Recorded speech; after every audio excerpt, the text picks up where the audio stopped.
Alright guys, so I got my phone set up right here on top of one of the valve handles so I can try to record me working on this thing. It's basically just like I said in the other video, it's a backflow rebuild. It's a pretty easy day. I got about 3 of these to do today. Pretty laid back day, gonna take it nice and easy, eat a good lunch. I'm at this campus in Washington, D.C. I'm not gonna say which one, but it's a beautiful day. We're gonna make it a better day and get this done. Nice and easy. So basically these things just pop right out. As you can see, there's a little bit of water behind it. I got the valves off. It's basically, this is check number 2. Over here is check number 1. I already did that one, but I didn't get it on video right there with that valve on top. I already did check 1, but they're pretty much the same. This is check number 2. And as you can see down inside that joker, we got to clean that out real good. Look at all that gunk in there. Oh my goodness. Look at all that trash, man. That's what can make a backflow fail right there. When debris gets into that stuff, it doesn't allow these checks to seat correctly, which allows the water to pass through, and then it fails the test. So I'm gonna go ahead and clean all that out real good and make this thing pretty again. I'm new to working on backflows.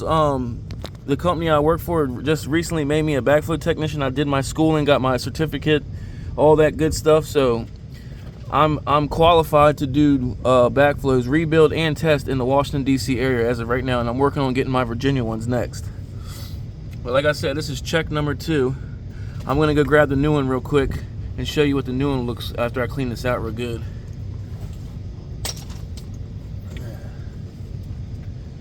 Gonna get some of that, see if I can get some of that gunk up out of there. Man, that is on there pretty good too, guys. It's like stuck to the side of it.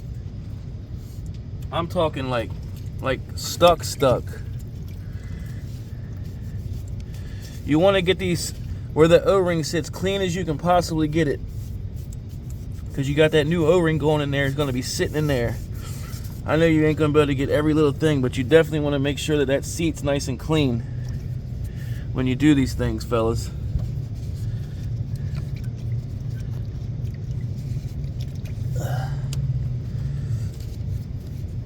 Try to get some of that water out of there with the rag. My gloves are already wet. Oh well, I'll just freaking dry them out later on the dash on the way home to work. I go through some, for all you plumbers out there, do y'all guys go through a lot of these Milwaukee gloves? I go through so many pairs of these things. I mean, I do a lot of snaking and stuff too, and once grease gets all over, man, that stuff stinks, man. That stuff will stink your whole damn truck up. I mean, it's pretty bad sometimes, but yeah, man, these gloves ain't cheap. I try to, if they just get wet, I try to just dry them back out and reuse them as much as I can, but if they start getting grease on them and doo-doo, yeah, it's time to throw them out then, fellas. There's quite a little bit of water in there. Trying to soak some of it up and get it out. Clean this up real good. And this is for the coolant towers up here on the building. This is for the makeup water on the coolant towers. That thing's got a little bit of stuff around that ring. I think that's about as clean as I'm gonna be able to get it. These things are pretty old. These things are out here on the roof, man, and it was in this old box. And it has heat trace that goes around it, so in the wintertime it keeps it nice and thawed out. But unfortunately, this box has deteriorated over time, and it's just so raggedy. Look at the condition of this box out here. I mean, this is what their backflow's inside of. If I was them, I would have a brand new box installed, because backflows outside in the winter, you know what ice can do when things freeze. So look at this. And then you got this little heat trace line that's supposed to keep this thing warm. I mean, I just don't see it happening. This whole thing needs to be redid, in my opinion. If you want to do it nice and pretty in the right way, I would have this whole box and nice insulation wrapped around it and do it good. But like I said, I'm just working here to rebuild it. I'm not here to do all that today. So I'm just going to do my job and just put in a few recommendations, and then we'll take it from there. But yeah, fellas, for all you plumbers out there, I'm new to starting this YouTube channel. I just got my journeyman's license 2 years ago. I grew up in the DMV. I grew up in Southern Maryland. I've been working in plumbing since 2015. I started out non-union, and then one of my good buddies got me into the union. So I've been in Local 5, Plumbers and Pipe Fitters Union, and I got the journeyman's license, and I work for a service company right now. I'm not going to say which company, but yeah, I got a service truck. I do a lot of calls throughout the Washington, D.C., Maryland, and Virginia areas.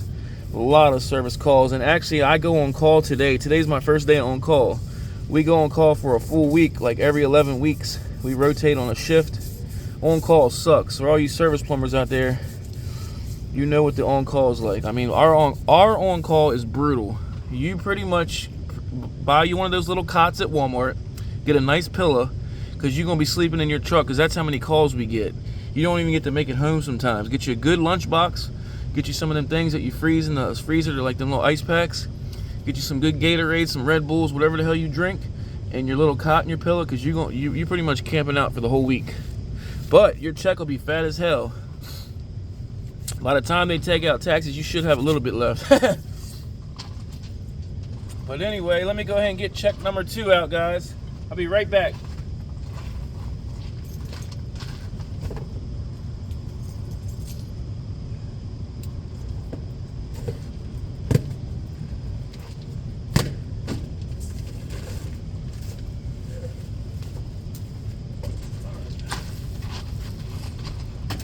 Alright guys, so I'm back. I got check number 2 right here. Here's the brand new O-ring. The O-ring sits right in here on this lip. That's what seals the top. And then we got the brand new check right here. Check number 2. Let me go ahead and open this packaging up. Show you how pretty this thing is.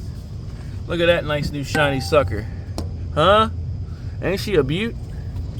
Brand spanking new. Look at that nice new seal. And this just sits down there just like that. You stick it down in there like this, and then you put the O-ring and the lid on, you tighten that joker down, and then you test it.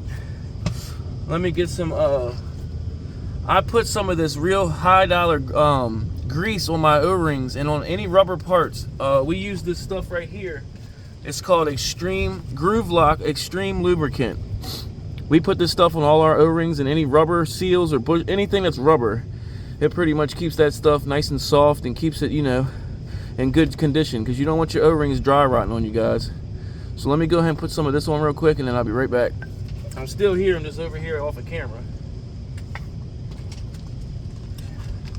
God, it's such a beautiful day out here, guys. I follow some of you other plumbers on YouTube. I like Johnny Sunshine down there in Florida. Old Johnny Sunshine, that's a wild dude, man, but I've learned a lot of stuff from his videos. Steve Lavamere, up in old Maine or Massachusetts, wherever the hell he's at, that's a good dude right there. There's a couple other y'all. I think it's Mikey Pipes. I just found his channel through Johnny Sunshine. I'm 40 years old myself. I consider myself still kind of young in the trade, even though I got like a late start.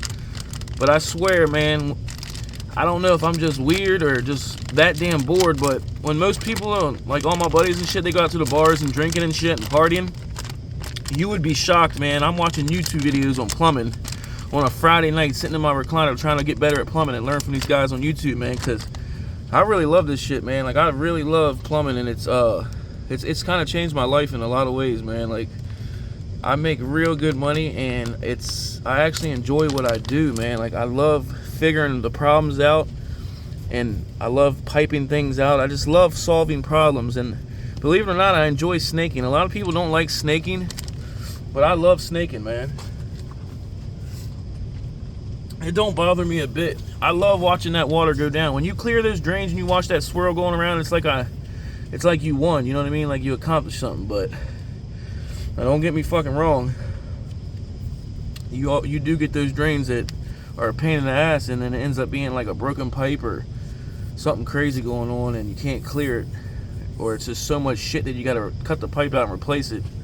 Those jobs suck. But we get a lot of water heater calls, a lot of snake calls, a lot of leaks, a lot of water heaters, and mixing valve rebuilds, backflow rebuilds. We do a lot of preventive maintenance in a lot of these buildings in DC, man. This company has a pretty big network of customers. I've never ever had to worry about work slowing down since I've been here. I've been at this company for 6 years. And I'm gonna tell you now, this place rock and rolls, man. I can't even say that they don't get no work, because I've never seen them slow down. This company does not slow down. I don't know how they just, I guess they just get a good customer base underneath of them, and it just takes off from there, man. Because I'm gonna tell you now, the phone does not stop ringing at this company. If you want to work, this is the place to be. A lot of guys my age, they want to go out and party and drink and go to the bars and shit, man. I don't do none of that shit. I did enough of that when I was younger.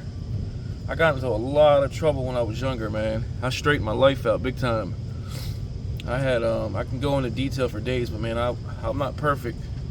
I had my past, you know what I mean? And I'm not proud of some of the things that happened in my life, but I'm proud of being a plumber, I can tell you that. Oh, and Johnny Sunshine, if you're watching this video, I'm the one that made those decals for you on the side of your truck. My wife is the one that made those decals for your truck, partner. We sent them to you, and I appreciate that video you put out for us. That's me and my wife that sent you those Johnny Sunshine and Proud Plumber decals on the side of your truck, buddy. I hope you're watching this video, man. You're a good plumber. I just want you to know I watch all your videos, man. And keep up the good work, buddy. All right. So we got everything lubed up and sealed. I'm gonna go ahead and put this thing into place. As you can see, it just sits right in that hole, and you push it down nice and firm. Make sure it's sitting in there good. And then you take your lid, make sure your lid's good and clean. Look at all that gunk on there. Let me wipe this thing off. This thing is pretty bad shape, fellas. Man, that thing's dirty.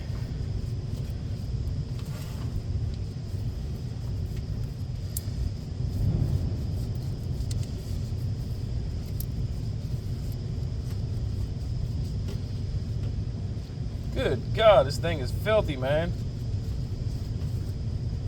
This water up here in DC, this city water, man, it's some hard stuff, man. I mean, it's just got so much calcium and grit and grind. I don't know, man. Over time, that stuff just cakes up on everything, and it's just pretty bad. I'm pretty sure that's in every city. All the city water is probably like that, I imagine. Yeah, as you can see, I got a little bit better. Wiped off all the edges and shit, but some of that stuff's in pretty bad shape. I'm gonna try to wipe it down a little bit more. But yeah. So yeah, you have to line this thing back up, make sure it's in the center, and then you just put your bolts in. It's that simple, for guys. And then you tighten them down. You tighten them down, baby, with the old torque wrench.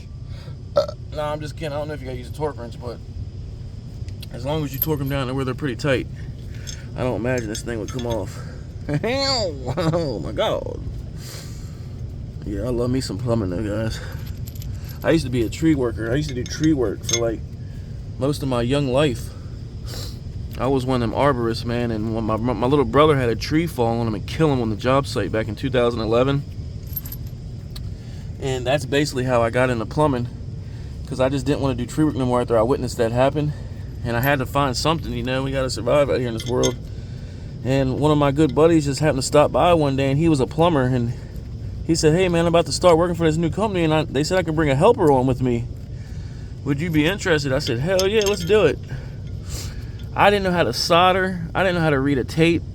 I didn't even know that plumbing, I didn't really know nothing about plumbing. I just knew that plumbing existed, and I knew that's where our water went in the houses and stuff, but there's a lot of stuff to plumbing, man, and you got to know what you're doing. You got to know how to grade your pipe. You got to know which material you're using. You got to know a lot of stuff, and it's fun learning. The journey of learning all this stuff has been fun to me. I don't consider it work some days. I really have a good time out here, man. And I like to joke around and play a lot. I probably joke around and play too much. Some of my coworkers will probably tell you that all I do is joke around. They can't take me serious. They don't know when I'm telling the truth and when I'm joking. But I don't care. That's just me. I love having fun, man. I've been through so much stuff in my life, man. I could make a whole nother video and tell you my whole life story. You'd probably freak out, but I don't like people feeling sorry for me. We all got our own problems, you know what I mean? We all go through stuff in life. It's what you do to overcome those problems and how you react to them. Don't sit around feeling sorry for yourself, because trust me, whatever you're going through out there, you can best believe there's somebody out there going through something a lot worse than you. And that's how I try to think. And you got to kind of press down on this thing too as you're tightening these in by hand to get it, because I'm not going to put the wrench or the impact on it until I get these bolts real far in, hand tight as far as I can go. And you don't want to go super, super tight with them. You just want to snug them up real good. But anyway, yeah, once I get this backflow done, guys, I got this one on the bypass to do. It's a 2-inch one. I got to go down in the boiler room of this building. I got some 3/4 ones to rebuild that failed from a previous trip that we came out here and tested the backflows. One of my coworkers just trained me on how to do all this stuff, and now I'm out here on my own doing it, and it feels great. So I'm still, like I said, I'm still kind of new to all this stuff, but it's nothing crazy. It's pretty much common sense. If you have a little bit of common sense, anybody could do this. It's nothing like outrageous that you got to figure out. Putting nuts and bolts back, putting the O-rings back, putting the check valves in. It's like plug and play kind of. You just got to be real careful, take your time, do a real nice clean job, and that's that. All right, so I got them in there good, hand tight. I'm gonna go ahead and snug them up with my impact.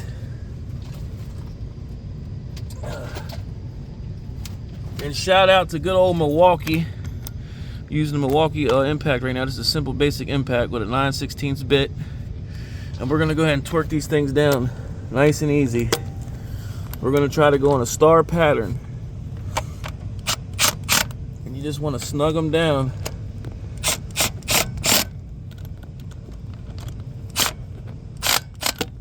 Not super snug right away, just kind of gradually go around it and tighten it up.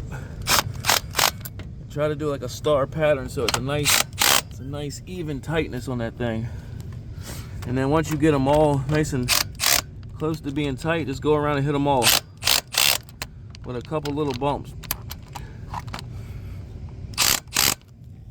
Get them nice and tight. You might have to come back and do it a little bit with the socket, like hand tight. But other than that, you should be good.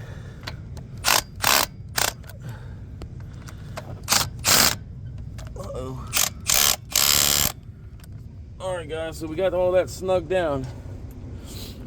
So what I'm going to do is I'm going to turn the water back onto this so that the cooling tower gets their water, and then I'm going to leave the bypass off, because right now I got the whole system off, but it ain't been off that long. But I want to make sure that cooling tower gets water back to it.